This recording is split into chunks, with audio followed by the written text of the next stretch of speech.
Welcome, guys, to the Navia podcast. So this is episode 2. The Navia podcast, we're going to be talking about a wide range of topics all throughout the supply chain, whether it's freight forwarding, transport, and even on the importer side as well.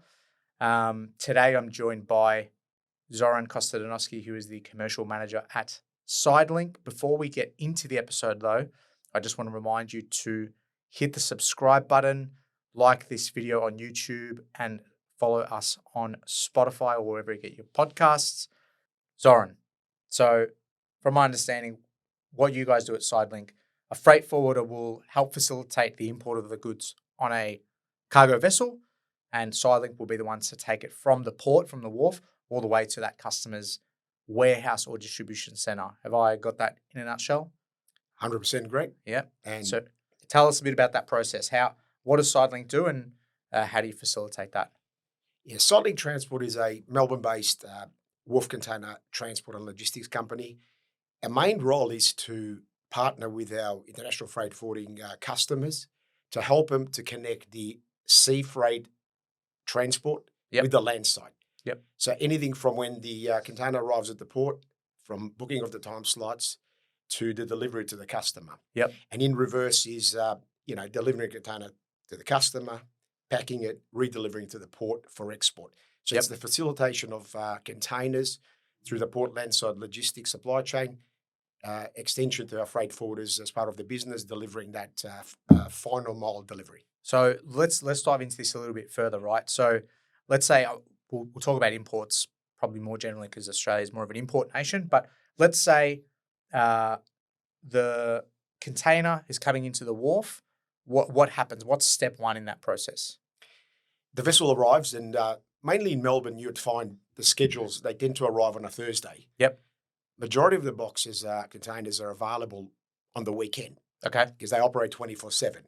Yep. But unfortunately, the rest of the supply chain don't. When you mean available, you mean they're off the ship and ready for pickup at the wharf, the port, yeah? Correct. The vessel discharging normally takes anywhere between 24 to 48 hours. Yep. But we encourage our customers to try and schedule delivery within 72 hours, which gives us that time to arrange all the time slot bookings. Yep. When you mean 72 hours, you mean 72 hours of arriving at the port or being unloaded? Yep. We're asking the clients to try and book deliveries from 72 hours from the vessel estimated time of arrival at the port. Okay. And that gives you that, what we call 72 or 3 days time like to a buffer zone. Clearance, time slot booking. Yep. And it's the sweet spot for delivery of containers. Okay. So with that time frame, we can probably deliver 95% of containers to meet the customer delivery dates. Okay. So 3 days before my vessel arrives on a Thursday, I'm reaching out to say, hey, can we organise delivery? So the vessel comes off of, the container comes off of the vessel onto the port. Sidelink come into the port and pick it up. What happens from there? Yeah, the process, what it involves is, for starters, is we need our freight forwarding customers to make sure that the goods are customs cleared and biosecurity cleared. Yep. And also we need the EDO, electronic delivery order, which is the release, ownership of cargo from the shipping line in order for us to book a time slot. Okay. The game has changed a little bit. You need all that information to be cleared in the system through ICS, which is the customs system, and also through One Stop that allows us to book the time slot. Once we book the time slot, we go in with our trucks to meet that time slot that is allocated. And majority of the time, we bring the containers back to our yard. Okay, that was going to be my question. And we can talk about later because of the mismatch of operating hours. And I mentioned earlier, most of the pickups either happen after hours or after midnight. Could be whenever, or weekends. Port operates all day and all night. We operate that 24/7 supply chain, but it's not matching with the customer delivery.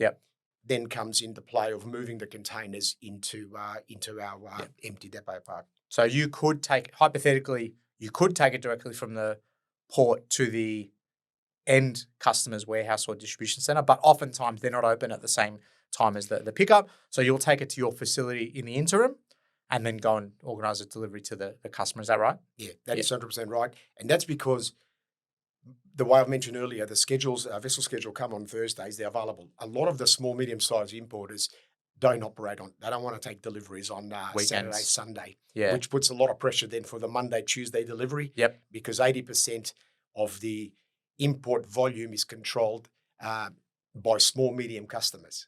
The big boys, big forwarders, and big importers only control 20. So majority of the import are cargo actually small businesses. Is small businesses, medium-sized businesses. Yep.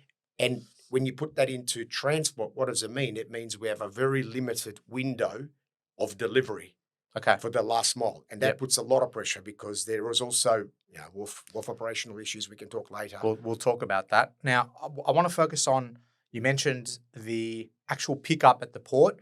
So there's a booking time slot, which is basically your window of space to go and pick up the containers that you need to pick up. How long is that window usually?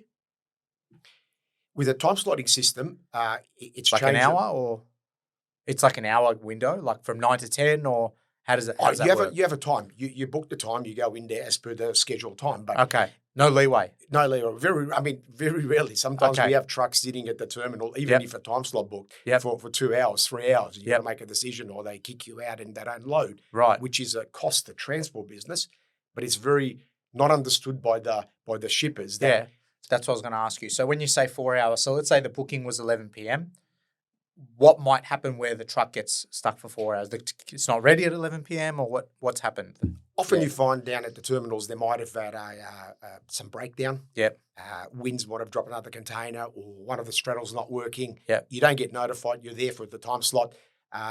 All sorts of things. At VICT's auto terminal. Something might go with electronics. Yep. It happens sometimes. It's delayed. So it's not exactly, I wish we could pick up containers at the time we book time slots. But so you guys just wait there basically until it's ready? They're pretty strict with time. They're very strict in time because they want to move things and productivity.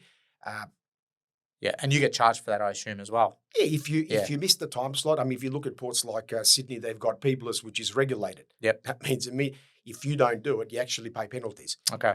Port of Melbourne is not regulated, but Sydney is regulated, which means they're actually charging the transport sector for every time they're either late because it's under that regulation under Peopless. Whereas we don't have it; it's more voluntary.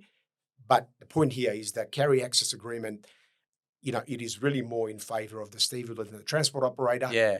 And, it's just a way of doing business. You can't avoid it. Yep. So the game has changed to what used to be, and we can touch a little bit later about how the booking system has changed over the old days versus the today. No, tell me. I'm curious. So before, what happened, and when did this change happen as well? Yeah. Early in the year, all of the terminals moved to OptiBook. Yep, this year, 2025. Some moved a little bit later, but DP World was the last one to implement it. So now at least they're all using OptiBook. What it's changed is before the vessel will arrive, containers will fully discharge. We as carriers were able to dominate, all of our containers that we're expecting to pick up off the ship, and then match containers. And availability started after the full vessel was discharged. Okay, this is before. Yep. Before. So you had 3 days availability. The whole vessel has to be offloaded. Everything was worked. And then even if yours was the first one off, you have to wait till everyone else's are off. Right. Then availability started after fully discharged. You nominate your boxes, you allocate them, and off you go. You got the 3 days to pick up. Okay. What OptiBook has done, puts a lot more pressure on the carriers, is that you got to wait for every container to individually discharge. Okay. You cannot book a time slot if it's not fully discharged and available. Yep. And availability, there's no longer first day, last day. It all depends on when the individual container is discharged. Yep. And when it's available. Sorry. So before you had to wait for all the containers. Yeah. And now you can do it one by one. One by one. It's container by container. Discharge availability. Discharge. Whereas before people were talking about vessel availability. Yep. That terminology is gone. There's no longer the vessels available. Yep. And I'll give you another example. We had clients that had 10 containers, 10 containers of one ocean bill, but only 3 could be picked up on the one day because 3 were discharged. Therefore, you're trying to explain to the shipper, how come I receive these 3 and not the other 7 if it's 10? So people don't understand, but it's the optical system has created that. And for us, means we've got to put more people to operate the VBS system. Yeah, manage it. Yeah, we need to monitor it 24/7, puts pressure on us. And it'll be challenging for smaller carriers if they cannot put the resources to monitor and book time slots. So it's a little bit restrictive for us. And you've almost got it. There's almost a data management. There's more data management now because instead of, one vessel, I know this container's on the one vessel. Now you've got to manage all of the containers. And like you said in that scenario, 3 might be offloaded, but 7 are still waiting. Okay. A lot more work involved, a lot more people involved, one-by-one booking. The whole system, we may favour the terminals in their own operation. Yep. But I would say it is harder for the transport operators when it comes to time slot bookings. Well, you mentioned it favours. Why does it favour the terminal? How does that work? They probably gained operational efficiency. They might unload and import and load and export. Okay. Whereas I think the old days was everything was imports come off, and then let's load the exports. So the less touch points in the terminal, of course, they favour. They're saving costs. So, but that cost saving is not passed to the industry. We don't get any benefit. Look, the shipper may not see it, but the pressure is more on us to meet the demand. So it's not better for carriers because, as I explained earlier, it needs a lot more focus, a lot more container by container, monitoring, data, discharging, booking. So everyone is transactional, whereas before you could put all your containers, then match your containers, and off they go. You had more flexibility to match when something's cleared, not cleared. Yeah. Before you touched on the commercial and operational relationships, can you expand on that? The commercial and operational relationships, and when you're talking about this, you're talking about who owns the relationship between shipping line, transport carrier, forwarder, and customer, right? So really, we've got 4 parties here, and the terminal operators, operator. So shipping line, terminal operator, transport carrier, freight forwarder, and shipper, importer. Yeah. Yeah, certainly. It's there's a misconception, as I said earlier, that people think that because we deal with the terminal operators, we have a commercial relationship. We're just operational relationship, which focuses more on picking up boxes, time slotting, subject to the carrier access agreement I mentioned earlier, which we believe still more favours the terminal than the carrier. And when things like Pondus, weighing charges, when there's a variation and difference, we get charged. Terminal handling charges, we get charged. And then we got to pass it on. There is this, perception that, that's your problem. You're dealing with it even from our freight forwarding customers, but also their shippers. So it needs a lot more education and awareness around where are the true costs. Why did we go in there? And how does it work? So when people understand it, there's less dispute. But because there's lack of understanding of the real cost and who owns the cost, who applies them, what are the regulatory framework, then it creates problems. So mainly we are operational, but not commercial. That's what I meant. And the commercial relationship is between who? The commercial relationship in any international container movement, it's if you're a forwarder and you're the consignee, it's the forwarder via the shipping line who nominates the terminal. So if you want to, let's say, dispute upon this or something, the best way to do it is through a commercial channel. Freight forwarder to the shipping line who engages the terminal. Freight forwarder to the shipping line who engages the empty park. Oh, so you're saying shipping line and terminal have a commercial relationship? Definitely. And then shipping line and forwarder. Correct. The commercial are, shipping line forwarder, shipping lines has commercial relationship with the empty parks because they nominate the empty where to be returned. So they are the channels of where you sort out some commercial conflicts, because for us, if we said to the terminal, hey, I'm disputing this, they'll say, it's a charge, you've got to pass it on. We don't have any rights within the carrier access agreement to even charge them or to even question them. They say, go, because the shipping line is the one that manifests the total weight.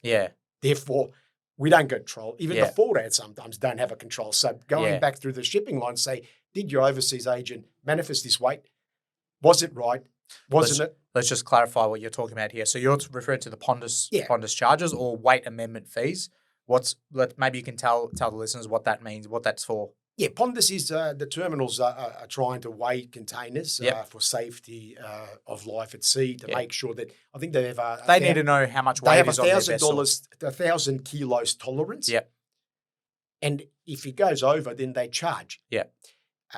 Some people sometimes believe that their weighing is incorrect, but I'm not saying that. I don't know calibration. There's equipment and other, but there are ways. If you, as a shipper, you're willing to take containers via the weigh bridge, and then you have a legal doc that says this, you can always take it back to your commercial relationship through the forwarder, through the shipping line, to the terminal, and say, hey, we're disputing this. That's the only way.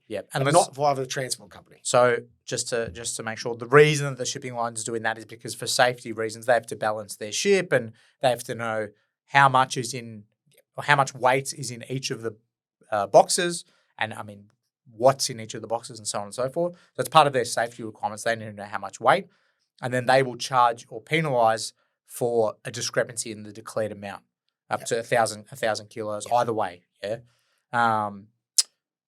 It's interesting because how if I'm importing from China, Vietnam, Malaysia, wherever, Europe, how am I meant to know what, I'm not physically at the other end. I can't know what's on the actually being loaded physically. I can't weigh it myself. So how does that work? How do typically? Look, if you discover weight discrepancy, the only way, you got to go back to the supply chain. You got to go back to the shipper saying, if it's right and if it's weighed, then hey, you got to declare the weight correctly. Yeah. Globally, there's no regulation under the Safety or Live at Sea Convention. They want to, but can you imagine if they weighed every container in every port of origin? It's too much work. It's too much work and too much cost. So there's no.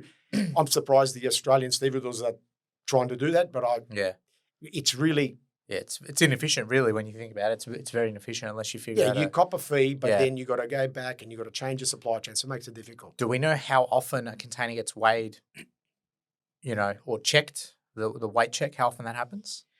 Look, that's a question for the terminal operators. I'm not quite sure whether every box is weighed and other. That ain't always. We don't get a lot of the Pondus fees, but when we do, they stick out because they are costly. Yeah. But I'm not sure what percentage they would do, or if it's 100%. It's something. It's not in the regulation, so it is something that's come up in the ACCC monitors the stevedore performance report, and there was reference that people want to go and have a read of the. That's on the ACCC's website. Okay. Monitored report touches a little bit about this. Okay. Now, so the reason we started talking about that was because of the commercial relationship. So I just want to clarify, there's a commercial relationship between the shipping line and the freight forwarder, obviously. There is a commercial relationship between the freight forwarder and the shipper, but there's no commercial. Is there a commercial relationship between the shipper and the shipping line? No. Because they go through a freight forwarder, right? The shipper's relationship is with the forwarder. And that's it. Or if they're an importer on their own, not using a forwarder, they are the shipper. Yeah. And their relationships with the shipping line. Yeah. So really, when it comes to international trade, is you got to go through those commercial chain to influence change, to influence costs, to dispute something, because to just think that the carrier can fix it because they picked up the container, it is wrong, because carrier access agreement, if you read them, they're publicly available with every terminal, you would see exactly how it is. We got to comply with their rules, not the other way around. Yeah, and I guess you're kind of saying, well, you're acting on behalf of, the forwarder. Forwarder says, can you please help me? My customer needs you to pick up the container. Yeah. You're just going and doing the job. You don't have any relationship with the actual importer themselves, right? So you're just kind of doing what you've been facilitating the service, connecting the sea with the land side, meeting the delivery, making that end-to-end supply chain smooth. But there's got to be understanding that there are touch points there, and there are cost risk of international trade that shippers need to factor into landed costs when these things happen. Yeah. If it's ponders, if you waited, or if there was delay at site, you got 1 hour and they take 3 hours. So there's some of the things that people need to understand. What about the other thing I want to ask you about is there's a lot of talk about the terminal access charges. I keep hearing this thrown around. Can you tell us what's that for, and why is there such a big fuss about it? At least from what you're hearing. Look, terminal access charges, shippers always pay terminal handling charges through the shipping line as part of their freight rate. What's interesting is that stevedores have found the legal way to charge carrier access. It means that the customer becomes different. Even though there's no commercial relationship, we are the customer. So they're saying that the access charges, the improvements to the systems, maybe time slot access, gate, for the transport sector that comes and interacts with for the infrastructure. Yeah, for the infrastructure. That's what's paying improvements. For. So that is how that fee is sold, and same as the empty parks. Yep. But what is interesting is I was helping a friend of mine that is an importer recently with his cost analysis, and when we looked at the cost, we realized that the cost of terminal handling access charge and the empty park was actually greater than what we are charging for the delivery. Yeah. And this is where ACCC's got to look at it, whether you know, there is reports. So you're paying more in supplementary or ancillary fees than you are the actual cartage. moving and the box. There is a lot of cost and regulation and weights for us to carry the insurance, the trailers and other. Yeah. And it's very hard to sometimes cost recover, and people always try and push you down on price on that part. But there's a missing part here that prices are always going up. Yeah. And this is why I said, have a look at the ACCC report. Yeah. It's public. I'm not saying anything that I shouldn't be saying. It's there. It highlights some of the touch points where industry concerns are about the increasing infrastructure and empty park fees. Yeah, because that's gone up significantly over the past few years. The good example I gave you is, mate, he was paying, my importer mate was paying more for that, and he just couldn't believe it. He said, why are these charges possible in your cartage? And then, so those fees are meant to go towards infrastructure development. Can you explain that empty container park piece? So you mentioned before the terminal access fees and then empty park fees. What's the empty park fee? What's that? The empty container parks have implemented their own equivalent of, empty park fee for. So this is booking. Customer unloads the container, right? That's at my warehouse. Sidelink's delivered it to me.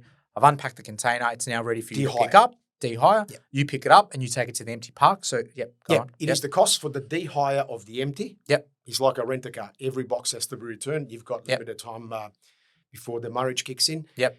It is we need to book these days at what we call started with notification. At $5 now, it's gone in the hundreds. Yep.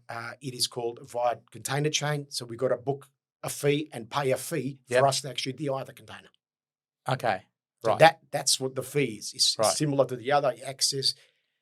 And so the yard charges that fee for managing the empties essentially. For us booking it. The empty yard, what they'll do is they'll take that container and they'll allocate it to someone else's export booking. Correct. Once we return it. Yeah, but it's the fee for booking that notification for us to be able to go there. It all started back in chain of responsibility where there's a lot of queues around empty parks near residential areas, near the Port of Melbourne. And now it's there. But it just keeps growing. And again, the commercial relationship again is between the forwarder and the who owns that relationship. The shipping line. The shipping line nominates where we got to de-hire boxes. Yeah. So even if there are problems with the empty park, we just de-hire there. We were told on the deliverer to de-hire. So from a supply chain management, again, it's no different to the stevedore. We just perform a function to de-hire the box for you. We pay the fees that they charge. Yep. We pass it on. If there are some major problems or boxes are not, let's say you pick up for export and it's not food grade, we got no control. That's got to go back through the shipping line and say, hey, why weren't these graded? Why was it empty? Why was there a hole in it before you released it? Those kind of things have to be dealt with the shipping lines. Okay. Now, I think that's everything today. Was there anything else that you wanted to touch on? Is there anything else? If you could leave with one piece of advice, I'm an importer watching this, one piece of advice for the importer, what would it be? My advice? Choose carefully because advice or what I wanted to, if it was my wish list, what I would like to change in the... Let's go both. Yeah. My advice is that plan. If you don't plan, you plan to fail. Yep. And also try to understand your logistics partners' pressure points, where costs come from, all the things we discuss. Yeah. Because then your relationship becomes more professional and reduces disputes. So the other wish I would say is I would focus on education. Supply chain is such an important part, and it was proven to COVID. Yeah. We really relied on supply chain to get us through COVID. Yeah. To get all the, the demand was high. We had to get all these products and everything to the consumers. So supply chain is important, but educate everyone. Education, maybe some formal or non-formal, but basic supply chain awareness will really help to understand how all this fits in together. I find then there's less disruption, there's less commercial disputes. You don't have to go to the courts about things that you misunderstood. Yeah. So that's my wish list, but it's never going to happen because there's evolves and new people come in. But I think never say never. People need to try and educate. Yeah. Their staff right across. Yeah. Not just their own little silos. There's a lot of silos operation.